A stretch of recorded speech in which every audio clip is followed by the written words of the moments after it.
Hi friends, அனைவருக்கும் வணக்கம். இன்றைக்கி நம்ம சேனலில் என்ன ரெசிபி பார்க்க போகிறோன்னா, ரொம்ப அருமையான சீம்பால் ஸ்வீட் ரெசிபி தான் ஃப்ரெண்ட்ஸ்.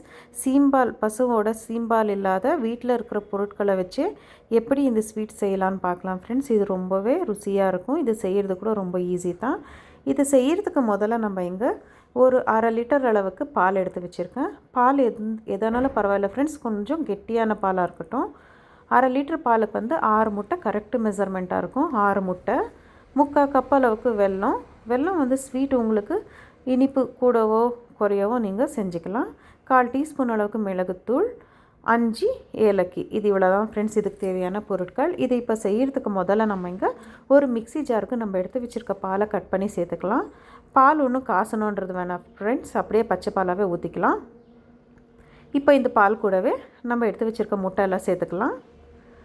நீங்கள் நினைக்கலாம் முட்டை சேர்க்குறதுனால ஸ்மெல் ஏதாச்சும் வருமானிட்டு, கண்டிப்பாக ஸ்மெல்லெல்லாம் எதுவுமே இருக்காது ஃப்ரெண்ட்ஸ், ரொம்பவே நல்லாயிருக்கும். இந்த முட்டையெல்லாம் இதே மாதிரி உடச்சி சேர்த்துட்டு, இப்போ இது கூடவே நம்ம எடுத்து வச்சுருக்க ஏலக்கியை தோலெல்லாம் எடுத்துகிட்டு சேர்த்துக்கலாம். இந்த மிளகுத்தூள் கூட இது கூடயே சேர்த்துக்கலாம்.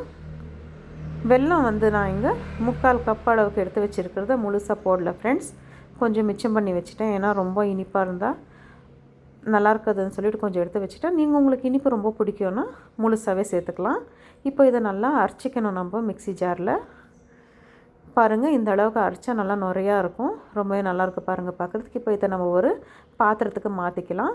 பாருங்கள் ஃப்ரெண்ட்ஸ், பார்க்குறதுக்கு எவ்வளோ மஞ்சளாக நல்லா க்ரீமியாக இருக்குது. இப்போ இதை இந்த மாதிரி ஒரு பாத்திரத்துக்கு மாற்றிட்டு, இதை நம்ம ஒரு குக்கரில் தண்ணி ஊற்றிட்டு ஆவிக்கு வச்சு வேக வைக்க போகிறோம்.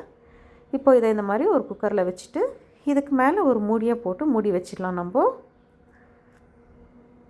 மூடியை போட்டு மூடிட்டு இந்த குக்கர் மூடி வச்சிடணும். இதுக்கு குக்கர் மூடியில் கேஸ் கட் அப்படியே இருக்கட்டும் ஃப்ரெண்ட்ஸ், இந்த ரப்பர் அப்படியே இருக்கட்டும். இந்த மூடியை மட்டும் இந்த மாதிரி மூடிட்டு, நம்ம குக்கருக்கு வெயிட் போடக்கூடாது, விசில் வைக்காத, அப்படியே மீடியம் ஃப்ளேம்லேயே ஒரு 45 நிமிஷம் இதை வேக வச்சு எடுத்துக்கணும். பாருங்கள் ஃப்ரெண்ட்ஸ், ஒரு 45 நிமிஷம் ஆயிருக்கு. இப்போ இது வெந்திருக்கா இல்லையா எப்படி பார்க்குறதுனா, இந்த மாதிரி நம்ம ஒரு கத்தியை வச்சோம்னா இந்த கத்திக்கு கொஞ்சம் கூட பால் ஒட்டாத வரணும். இப்படி இருந்ததுன்னா நல்லா வெந்திருக்குன்னு அர்த்தம்.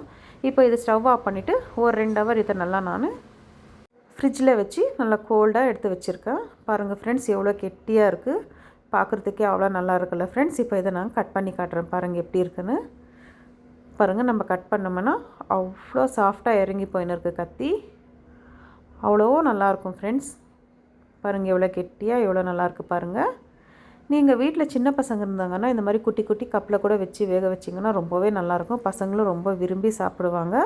இந்த ஸ்வீட் உண்மையில் சாப்பிட்றதுக்கு அவ்வளோ ருசியாக இருக்கும் ஃப்ரெண்ட்ஸ். நீங்கள் ஒரு வாட்டி இந்த ஸ்வீட்டை செஞ்சிங்கன்னா கண்டிப்பாக அடிக்கடி இந்த ஸ்வீட்டை செஞ்சு சாப்பிடுவீங்க வீட்டில். உங்களுக்கு இந்த ரெசிபி பிடிச்சிருந்ததுன்னா நம்ம வீடியோவை லைக் பண்ணுங்கள், ஷேர் பண்ணுங்கள், கமெண்ட் பண்ணுங்கள்.